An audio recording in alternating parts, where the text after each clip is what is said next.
आजची ही बातमी ऐकल्यानंतर तुमच्या पायाखालची जमीन सरकल्याशिवाय राहणार नाही. कारण दादांच्या विमान अपघाताबाबत एक असा उलगडा झालेला आहे ज्यामुळे महाराष्ट्रात मोठा भूकंप झाला आहे. हा उलगडा स्वतः राज्याचे मुख्यमंत्री तसेच गृहमंत्री देवेंद्र फडणवीस यांनी केला आहे. मुख्यमंत्र्यांनी आदेश देताच अशी काही गुपित माहिती आता हाती लागली आहे ज्यामुळे या प्रकरणाच्या मास्टरमाइंडच्या मुसक्या आवळल्या. आता त्याला कठोर शिक्षा. कालपर्यंत दादांच्या अपघाताबाबत अनेक बातम्या सोशल मीडिया तसेच न्यूज चॅनलवर फिरत होत्या. कोणी म्हणत होतं अपघात तांत्रिक बाबीमुळे झाला, तर कोणी म्हणत होतं वैमानिकाला धावपट्टी दिसली नाही. पण अचानक एक अशी गुपित माहिती समोर आली ज्यामुळे या प्रकरणाचा जो मुख्य आरोपी आहे त्याचं नाव समोर आलं. आणि ते नाव इतकं मोठं आहे की जे ऐकून संपूर्ण महाराष्ट्रात खळबळ उडाली. कारण जेव्हा देवेंद्र फडणवीस यांनी आदेश दिला होता त्यांच्या आदेशानुसार 1500 पुरावे शोधून काढले आहेत की या पुराव्यामुळे आता आरोपीला होणार कठोर शिक्षा. प्रेक्षकांनो नीटपणे ऐका, कारण जी माहिती इथून पुढे तुम्हाला ऐकायला मिळणार आहे ती पचवणं सोपं नाही. पण डोळे उघडून लक्षपूर्वक पहा. ज्या दिवशी दादा आपल्यातून गेले ती तारीख होती 28 जानेवारीची आणि वेळ होती 8:45 ज्यावेळी ते दुर्दैवी विमान अपघातग्रस्त झालं. लोकांना 28 तारखेपासूनची माहिती सगळी माहीत आहे, पण 28 तारखेच्या एक दिवस आधी म्हणजे 27 तारखेला मध्यरात्री काय झालं होतं हे कुणालाच माहिती नव्हतं. मग त्याच रात्री हा गेम प्लॅन शिजला होता. दादांना विमानात बसण्याआधीच संपवलं अशी देखील आता शक्यता जोर धरू लागलीय. कारण लोकांना दाखवलं अपघात 28ला झाला, पण 27ला काय झालं हे अखेर आज उघड झालेलं आहे. मुंबईमधून विमानात बसण्याआधी ज्या काही घडामोडी घडल्या त्या विषयाचे तब्बल 1 नाही 2 नाही तर तब्बल 15 पुरावे आज समोर आल्याने या प्रकरणाचा मास्टरमाइंड अखेर समोर येण्याची चर्चा आता समोर आली आहे. दादांचा जो अपघात झाला त्याच्या आदल्या रात्रीचा हिशोब आज आपण मांडणार आहोत. जिथे मैत्रीच्या नावाखाली मोठा विश्वासघात झाला असं आता बोललं जाऊ लागलं. तुम्हाला वाटत असेल की ते विमान अचानक कोसळलं, पण सत्य तसं अजिबात नाहीये. कारण हा जो खेळ होता याची सुरुवात झाली होती ती 27 जानेवारीच्या रात्रीच. खरं तर दादा त्या दिवशी अत्यंत निवांत होते. त्यांना आपल्या गावी बारामतीला जायचं होतं, त्यामुळे ते आनंदित होते. पण अचानक एक फोन आला आणि त्या फोन नंतर सगळा प्लॅनच बदलला आणि त्यामुळे हा दुर्दैवी अपघात घडला. मग तो फोन नेमका काय होता? तो फोन नेमका कोणी केला होता? तो फोन आणि अपघाताचा काय संबंध होता? हा फोन साधा सुद्धा समजू नका, कारण की या फोनविषयी स्वतः रोहित पवार यांनी मुंबईतल्या पत्रकार परिषदेत, दिल्लीतल्या पत्रकार परिषदेत स्पष्टपणे पुराव्यानिशी सांगितलेलं आहे. आणि एवढेच नाही तर संजय राऊत यांनी देशाच्या संसदेमध्ये देखील हा मुद्दा उचलला होता. या फोनमुळे सगळं चित्र उघडकीस आलेलं आहे. हा फोन एका फाईल संदर्भात होता. ती फाईल आणि त्या फोनचा संदर्भ काय हीच महत्वाची लिंक जी होती ती मिसिंग होती. तीच मिसिंग लिंक आपण जोडतोय आणि काय आज सगळी माहिती ओपन झालेली आहे त्याविषयी माहिती आपण घेतोय. आपल्या सगळ्यांना माहित आहे की 28 जानेवारीला विमान अपघात घडला. लोकांना वाटतं अचानक विमान कोसळलं. दुःख होतं. वैमानिकाला धावपट्टी दिसली नाही किंवा काही टेक्निकल प्रॉब्लेम असेल असं वाटत होतं. पण खरा गेम आदल्या दिवशी म्हणजे 27 तारखेला त्या रात्री सुरू झाला होता. आता जर आपल्याला या 28 जानेवारीला अपघात कसा घडला, अपघाताच्या आधीच दादांना संपवण्याचा प्लॅन कसा आखला गेला हे जाणून घेण्यासाठी आपल्याला मुंबईमध्ये 27 तारखेला रात्री जावं लागेल. त्यावेळेच्या घटना कशा समोर येत आहेत ते आपण पाहावं लागेल. लक्षात घ्या की माहिती पाहताना तुम्हाला कदाचित असं वाटेल की हे काय खरं दिसत नाहीये, पण लक्षात घ्या जे आत्तापर्यंत तुम्ही बघितलं, ज्या अफवा तुम्ही आजपर्यंत ऐकल्या त्या खोट्या ठरवणारी ही माहिती आहे. कारण की याचा पुरावा रोहित पवार यांनी देखील दिलेला आहे त्यांच्या प्रेझेंटेशनमध्ये. आणि दुसरी गोष्ट, आता एका तपासामध्ये मुख्यमंत्र्यांनी देखील आदेशानुसार तपास केला आणि ते समोर आलेलं आहे.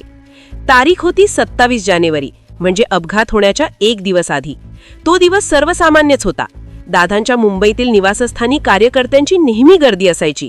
पण संध्याकाळ झालेली होती त्यामुळे सगळं वातावरण शांत झालं होतं.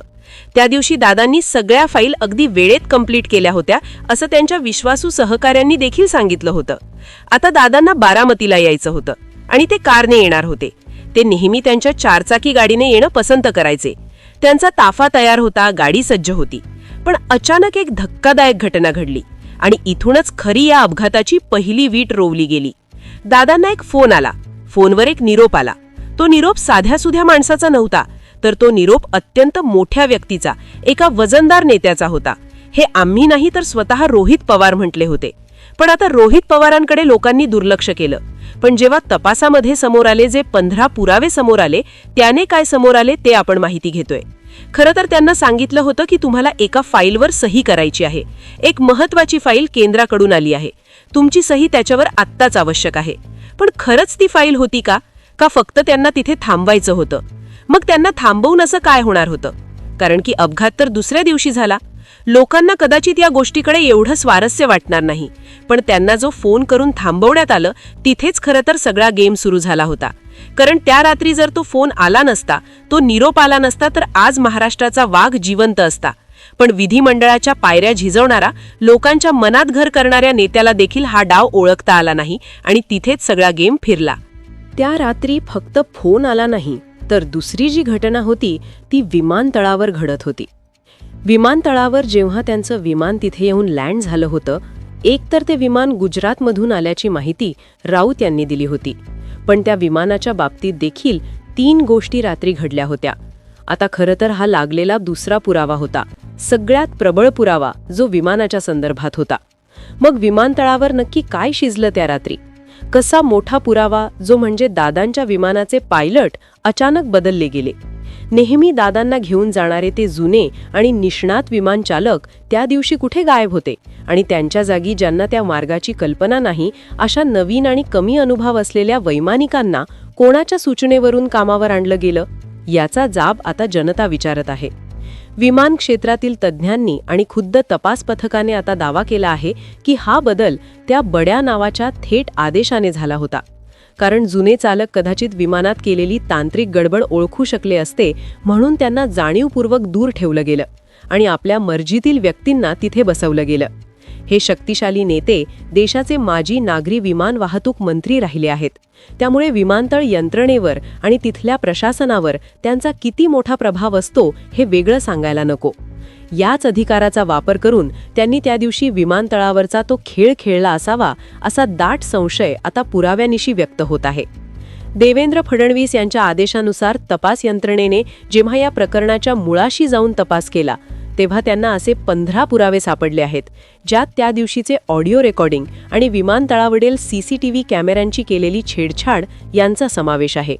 तुम्हाला ऐकून धक्का बसेल की ज्या दिवशी आणि ज्या वेळी दादा विमानतळावर आले होते, नेमकं त्या वेळेला तिथले कॅमेरे बंद पडले होते किंवा बंद पाडले गेले होते, जेणेकरून दादा आणि त्या मोठ्या नेत्याच्या माणसांमध्ये झालेली बाचाबाची कोणाला दिसू नये. हा काय योगायोग असू शकतो का की बरोबर त्याच दिवशी कॅमेरे खराब होतात? नाही, हा योगायोग नाही, तर हा पुरावा नष्ट करण्याचा एक प्रयत्न होता, जो आता अंगाशी आला आहे. ज्या वेगाने देवेंद्र फडणवीस कारवाई करत आहेत, ते पाहता त्या वरिष्ठ नेत्याला आता कोणत्याही क्षणी अटक होण्याची शक्यता निर्माण झाली आहे. आणि जर त्यांना अटक झाली, तर त्यांच्याकडून अशी काही माहिती बाहेर येईल की ज्यामुळे अनेकांचे राजकीय करिअर संपुष्टात येईल. दुर्घटनेनंतर घटनास्थळी काय घडलं हे तर त्याहूनही खरकाप उडवणारं आहे.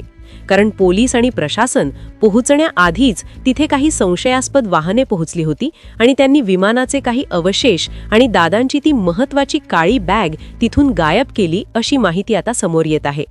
त्या पिशवीत काय होतं, ज्यासाठी एवढा मोठा खटाटोप केला गेला?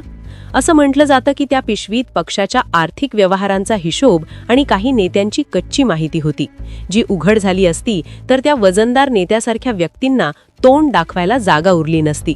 त्यामुळेच दादांना संपवून ती पिशवी हस्तगत करणे हा या कटाचा मुख्य हेतू होता का, या दिशेने आता तपास सुरू आहे.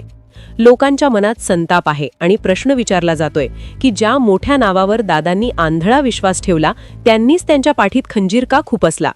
सत्तेची हाव माणसाला कोणत्या स्तराला नेऊ शकते, याचं हे जिवंत आणि क्रूर उदाहरण आहे.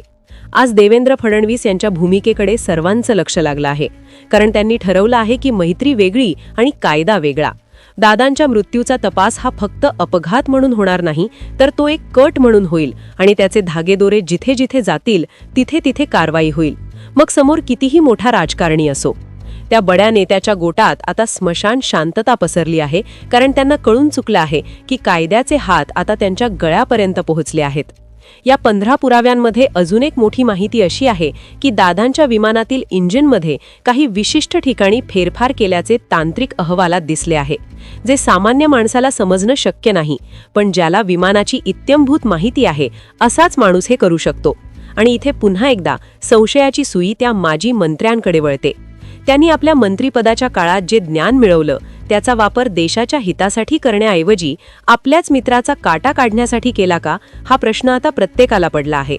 महाराष्ट्राच्या कानाकोपऱ्यातून आता एकच मागणी होत आहे की दादांच्या मारेकऱ्याला दंड द्या, आणि जोपर्यंत त्या बड्या नेत्याला बेड्या पडत नाहीत तोपर्यंत आम्ही शांत बसणार नाही. हा लढा आता रस्त्यावर उतरला आहे आणि या संघर्षात आता मोठमोठी माणसं जळून खाक होणार आहेत.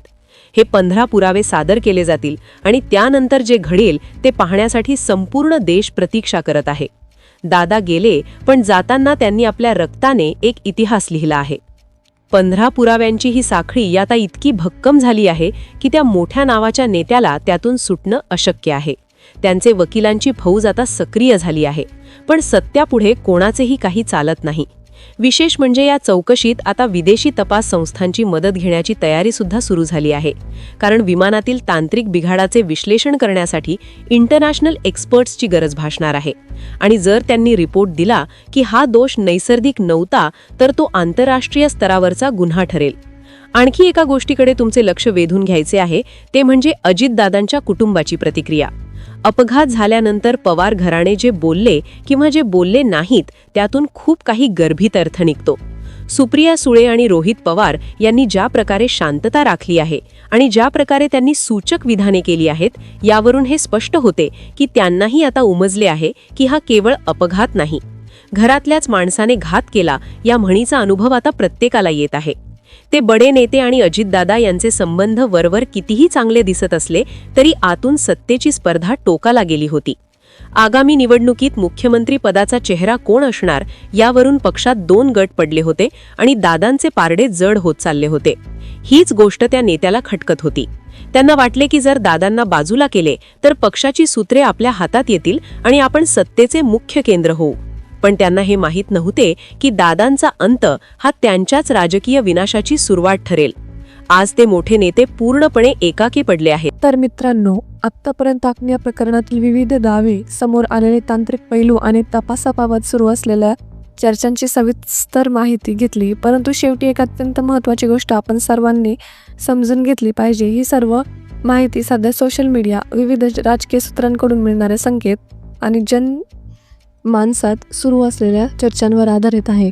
आम्ही यातील कोणत्याही दाव्याची किंवा नावांची अधिकृतपणे पुष्टी करत नाही. ही केवळ एक शक्यता आहे आणि आम्ही ही माहिती केवळ विश्लेषणाच्या उद्देशाने मांडली आहे. तपास यंत्रणा आपले काम करत आहे आणि सत्य काय आहे हे केवळ अधिकृत अहवालातूनच स्पष्ट होईल. तोपर्यंत कोणत्याही अफवांवर विश्वास न ठेवता संयम राखणे गरजेचे आहे. आमचा उद्देश, हेतू कोणाच्याही भावना दुखावणे किंवा कोणावर आरोप करणे हा नसून केवळ उपलब्ध माहितीचे पैलू तुमच्या समोर ठेवणे आहे. आता मूळ प्रश्न तुमच्यासाठी, तुम्हाला या संपूर्ण प्रकरणाकडे पाहून नक्की काय वाटतं? या घटनांमागे खरोखरच काही गूढ दडलंय की हा केवळ एक दुर्दैवी अपघात आहे? तुमच्या मनात कोणतीही शंका आहे किंवा तुमचं मत काय आहे ते आम्हाला कमेंट बॉक्समध्ये नक्की कळवा. तुमच्या प्रतिक्रिया या विषयाला समजून घेण्यास मदत करतील. हा व्हिडिओ माहितीपूर्ण वाटला असेल तर लाईक करा आणि जास्तीत जास्त शेअर करा.